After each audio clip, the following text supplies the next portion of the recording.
slide the seat belt through the steering wheel. This will keep the steering wheel from moving. All right, we're going to disconnect the negative battery terminal and the positive battery terminal, and we're going to wait a minute to let the airbag backup battery lose its charge. Next up, remove the airbox. This comes off the side of the air filter housing. The next thing is deep in this hole right there. Okay. These are your hydraulic pressure and return lines. It's a regular wrench alternating with an adjustable wrench. A stubby might be easier for you. I found it fit better, but I couldn't get any leverage on it. To release pressure on this nut is this bracket that connects. This hose comes to this bracket. Then there's a bolt that goes through it and holds it onto the rack and pinion.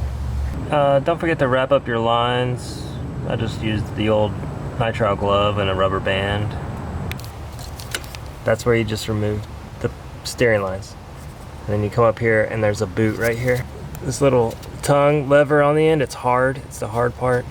Just get your finger under there or pry bar and pull it up and it'll kind of pop off.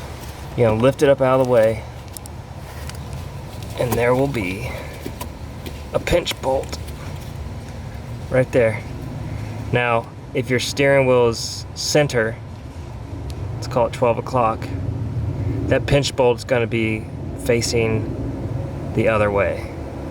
The way to get it to turn around so that you can see it and access the head of it, you gotta turn your steering wheel. So I unplugged the seat belt and I turned it 1/2 of a turn. So it was at 12 o'clock and I made it, the top come down to 6 o'clock. And that turns the pinch bolt around. I gotta push this belt back. Come on, focus. All right. So I, with a 10 millimeter, pulled that pinch bolt off, took it out, put the steering wheel back at 12 o'clock. And then I got a screwdriver and just pried it between the shaft and this bracket. There it is. That's it right there. And that slides down on top of that guy. Next thing, loosen up your lug nuts. Next you need to remove the tie rod bolts, the cotter pin, and then the bolt is a 17 or 18 millimeter. And after letting them sit, I finally popped off the tie rod ends. Remove the nuts for the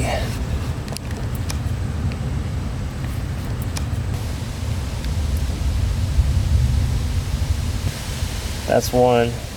With a 15 millimeter wrench, you're going to remove 2 nuts, and then the exhaust at the Y right in the front, it'll drop out so that you can access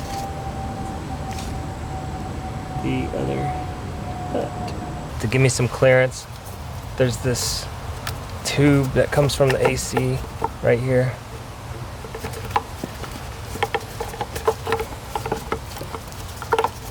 I don't know what it is, but it's in the way. Alright, it's not working, so we're gonna have to drop the subframe. Start by removing this engine anti-roll bar. It's a 15 mil. Just pull this. This has a nut that's gonna keep it on there, so just pull this